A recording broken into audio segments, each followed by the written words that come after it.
आजी, dad, come fast, चोर शिरलाय घरात. ही कमळी टमळी काय ग, तुला सेल्फ रिस्पेक्ट नाहीये का?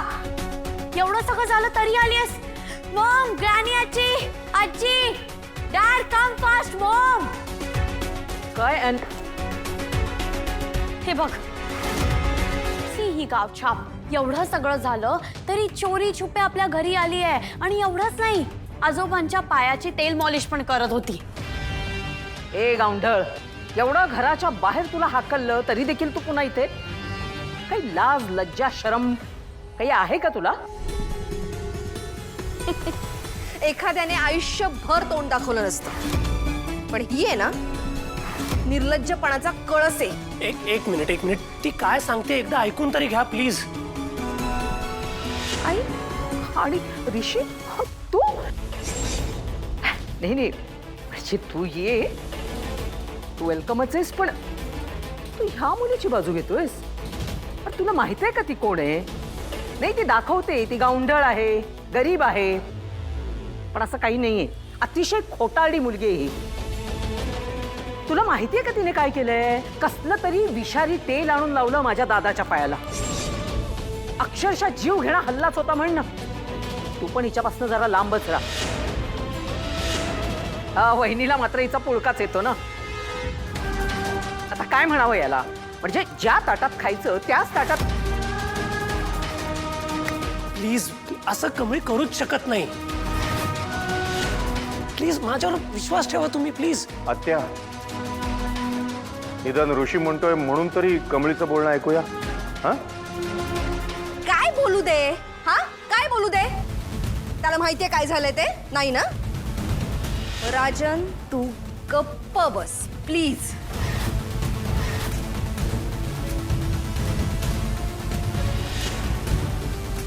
वहिनी,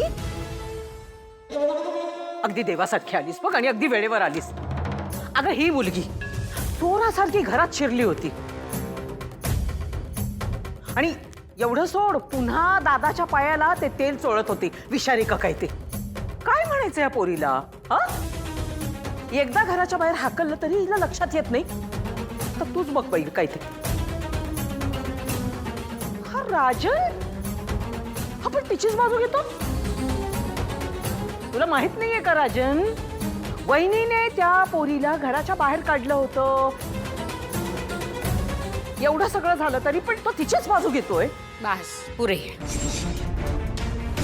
पुरे कामिनी, खूप बोललीस. सगळ्यांचं सगळं बोलून झालंय, आता मी बोलते. बर,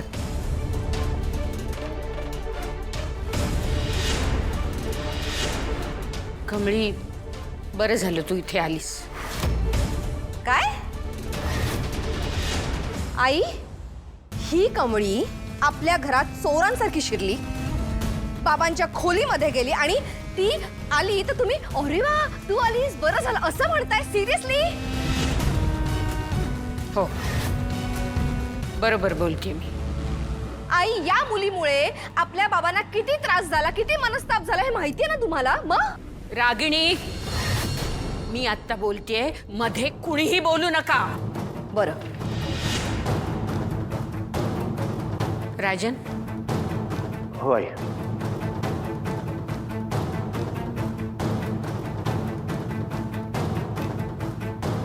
हे काय आहे माहितीये तुम्हाला?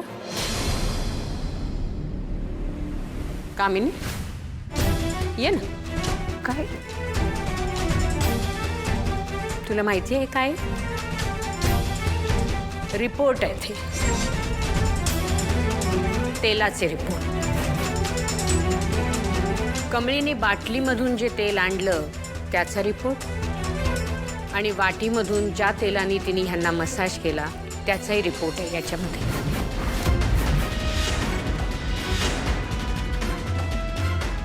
मला आणि राजनला शंका आली म्हणून ती दोन्ही तेलं आम्ही लॅबमध्ये पाठवली होती टेस्टिंगला. त्याचा रिपोर्ट मिळाला. कमळीने बाटलीमधून जे तेल आणलं होतं त्याच्यात कुठलीही भेसळ नव्हती. काही घातक केमिकल नव्हतं त्याच्यात. मात्र वाटीमधल्या तेलामध्ये एक विषारी केमिकल सापडलं. म्हणजे कुणीतरी जाणून बुजून त्या तेलामध्ये ते केमिकल मिसळलं होतं. अरे बापरे. कमळीला जर तिच्या आजोबांना त्रास द्यायचा असता तर तिने बाटलीमधल्या तेलातच ते केमिकल मिसळून आणलं असतं, पण तसं झालं नव्हतं. कमळीने स्वतःच्या हाताने यांच्या पायाला मसाज केला. यांच्या पायाला जो त्रास झाला तोच तिच्या हातालाही झाला असणार. का सहन केला तिने तो त्रास? पण ही गोष्ट तेव्हा माझ्या लक्षातच आली नाही. यांचा पाय बघून मी इतकी सैरभैर झाले होते की कुठलाच सारासार विचार करू शकले नाही मी. ती चूकच झाली माझी. पण या रिपोर्टनी सत्य काय आहे ते आपल्या समोर आणले. खरी गोष्ट ही आहे की कमळीची यात काहीही चूक नाहीये. कमळी निर्दोष आहे. आणि हो, त्या तेलामध्ये विषारी केमिकल कोणी मिसळलं हे बाबांना माहिती आहे.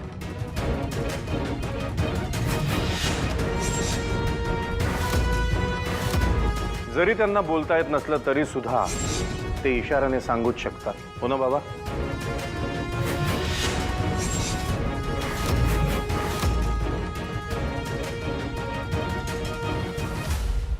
सांगा हो तुम्ही. अरे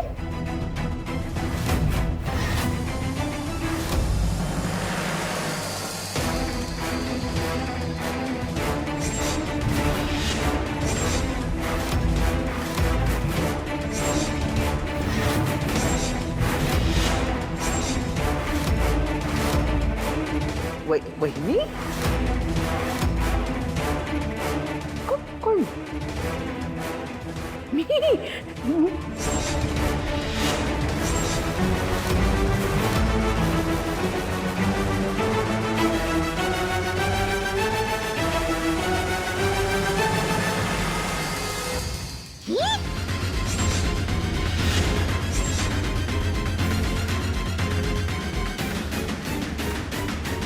नाही मॅडम, मी काहीच केलेलं नाहीये. दादा ही आता तुम्ही कुणी काही बोलू नका. मी बघते आता हिला. ए गए आ, मी नाही काही केलं. काय काही नाही केलं? तुझी हिंमत कशी झाली या घरामध्ये असं वागण्याची? हा नाही नाही, ही लोक आहेत ना अशी सहजासहजी ऐकणाऱ्यातली नाहीत. मी बघते ना तिला. थांब थांब, चल इकडे ये म्हटलं ना तरी मला वाटलंच कोण आहे हे असं माझ्या दादाच्या जीवावर उठलेलं. आ नाही नाही, गरीब म्हणून इतकी वर्ष तुला सहन केली होती म्हणून कधी काही बोललो नाही, तुला सहन केलं. आणि ज्या ताटामध्ये तू खातेस तिथेच तू असं थुंकून ठेवणार का? नाही, माफी कसली मागतेस? नाही नाही, या असल्या गुन्ह्याला अजिबात माफी बिफी काही मिळणार नाहीये. गप्पा बस.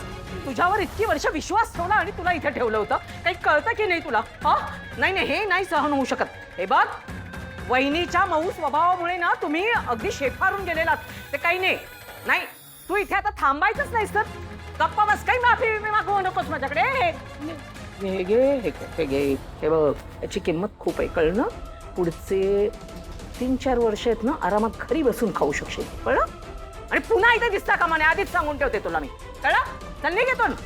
निघ म्हटलं ना, निघ.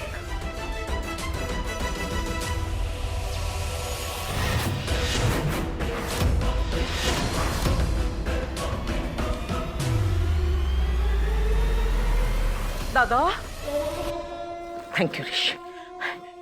गेली पिढा एकदाची. कमळी बाळा मला माफ कर.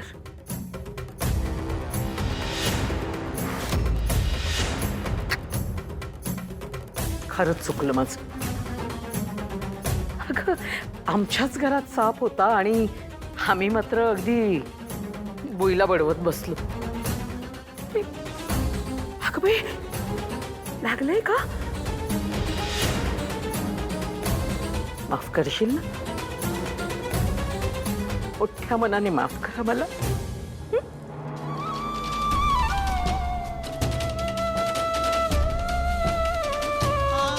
आजी मला माफ करा. मी तुम्हासनी न विचारता मी आजोबांच्या खोलीत शिरलो. खरंच माझं चुकलं, पण मला आजोबांच्या पायाला तेल लावायचं होतं. ते लवकर बरे व्हावे हेच मला वाटतं, म्हणून मी आलो. पण मी चुकलो, खरंच सॉरी. नाही कमळी, तू कशाला माफी मागतेस? मीच तुझी माफी मागायला हवी. मी तुला या घरातून जा म्हटलं, तुझ्याशी मला बोलायचं नाही म्हटलं. तू आता आली नसतीस ना तर फोन करून बोलवणारच होते मी तुला. चूक झाली माझी बाळा, माफ कर मला. आजी अहो, तुम्ही असा हात नका जोडू. हे हात तुमचा आम्हाला आशीर्वाद देण्यासाठी आहे, पाया पडण्यासाठी नाही.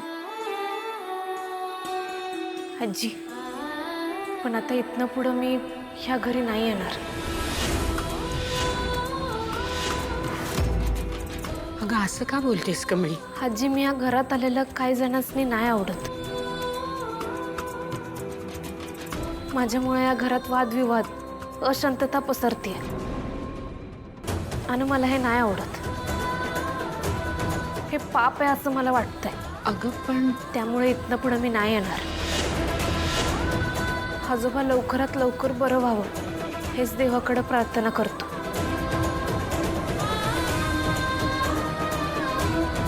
येतो.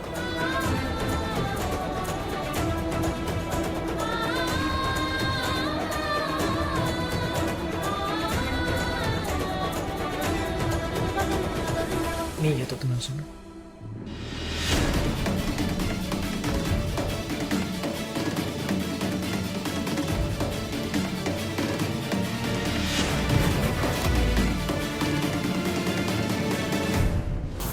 कमळी, एका फिलॉसॉफरने म्हणून ठेवलंय की समजूतदारपणा हा वयाने नाही, लहानपणी उचललेल्या जबाबदारीच्या ओझ्याने येतो. आज तू जे वागलीस त्याच्यावर बोलतोय. Thank you sir. येतो मी. कमी एक मिनिट.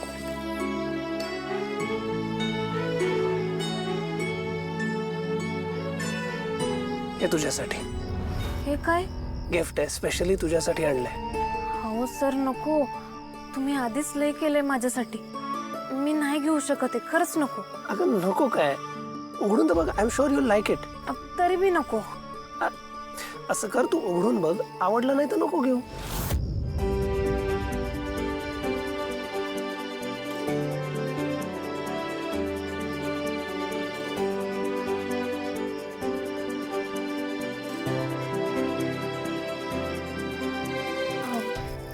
सर, मी घरी जाऊन खोलतो. अगं इथेच उघडून बघ ना. मी उघडतो, थांब.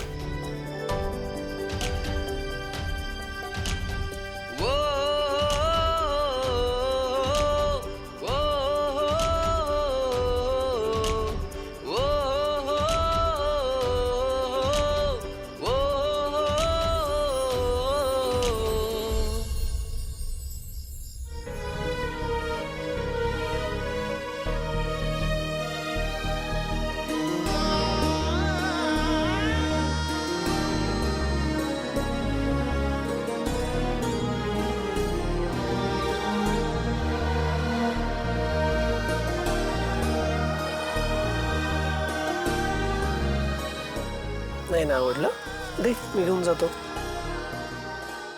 बरं, तुला माहिती आहे ह्याच्यात मी सुद्धा आहे. कुठं? बघ, शोध.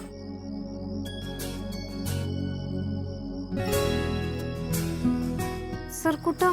माझी सिग्नेचर बघ तिकडे. असं वय बेस्ट आहे बघा. मला माहिती आहे तुझ्याकडचा फोटो जळला होता, म्हणूनच ही फ्रेम स्पेशली तुझ्यासाठी बनवून घेतली. आता नीट जपून ठेवा फोटो. सर, लई भारी आहे बघा प्रेम. तुमचा आभार कसं मानू काहीच कळना. नाही कळत तर नको मग. आय मीन, तसे बरेच थँक्यू शिल्लक आहेत ना तुझे. सर तुम्ही आमच्या गावाकडं पहिल्यांदा आलता की नाही तेव्हा तुमचा कॅमेरा बघून असं वाटलं की शहरातले लोक नुसता दिखावा करतात, पण खरं तसं नाही, माझंच चुकलं. थँक्यू. येतो मी, उशीर होतोय. हो, मलाही निघायचंय.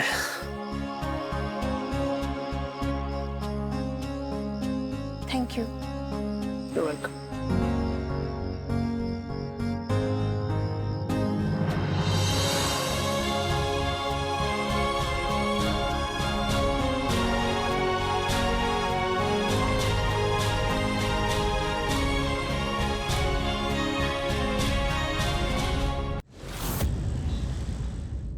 निंगे वळख, मी काय आणलंय आज?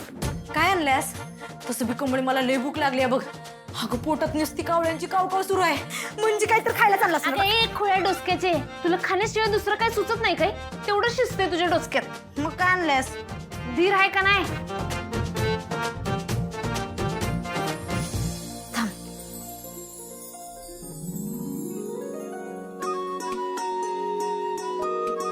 अय्यो कमळे, हे ऋषी सरांनी दिले ना?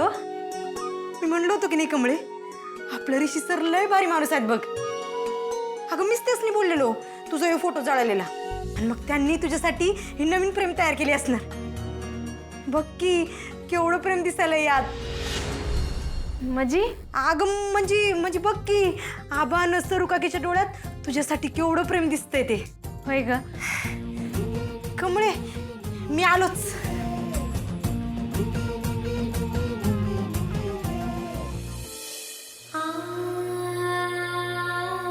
हाय आबा, आता मी तुम्हासनी रोज बघणार, म्हणजे माझा दिवस कसा एकदम भारी जाणार, होय की नाही?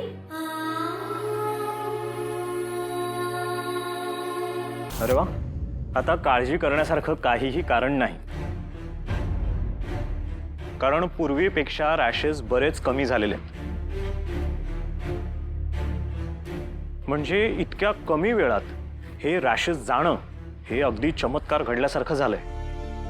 डॉक्टर, तुम्ही सांगितलेलं मलम लावत होतोच आम्ही, पण त्या कमळीने, त्या मुलीने गावाकडून एक तेल आणलं आणि त्यांनी मसाज केला होता यांच्या पायाला. त्याचा परिणाम झाला असेल का? आय एम शुअर त्याने नक्कीच फरक पडला असेल, कारण की आयुर्वेदावर माझा पूर्ण विश्वास आहे. आणि हेही मी तुम्हाला सांगतो की जर त्या तेलाने फरक पडला असेल तर त्या तेलाची मालिश तुम्ही सुरू ठेवा. ठीक आहे, मी येतो मॅम.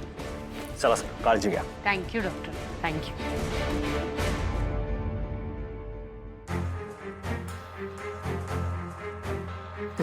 हे बरं झालं. कामिनी, हा, तुम्हाला काय म्हणाली होतीस आठवतंय ना? मी हो, काय म्हणजे? आठव ना जरा.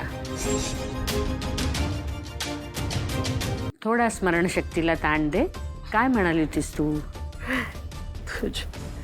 जो कोणी दादाचे पाय बरा करेल त्या माणसापुढे अगदी हात जोडून मी त्याला घरी घेऊन येईन म्हणाली होतीस ना? हां. आता मला एका मीटिंगला जायचंय. मी मीटिंगहून परत घरी येईपर्यंत तू कमळीला सन्मानाने या घरात घेऊन यायचंस.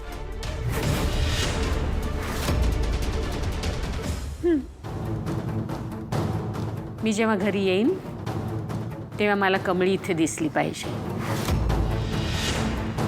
रागिणी आणि अनिका, तुम्ही पण जा कामिनी बरोबर. मी? हो, तुम्ही दोघींनी कमळीचा वेळोवेळी खूप अपमान केलाय. तिला मानाने या घरात घेऊन या.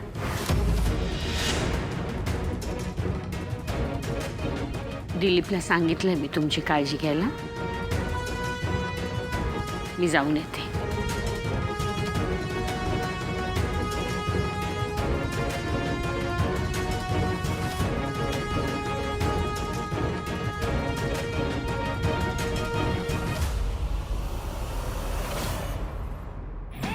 ही आजी काय वेडी झाली आहे का? म्हणजे मी त्या गावच्या आपल्या घरी आणायचं ते पण रिस्पेक्ट सगळं impossible. I not gonna do it. No way. Just relax my sweetheart. मी आहे ना, मी आहे, आजी आहे. तू टेन्शन घ्यायचं नाहीस. ओके? लेट्स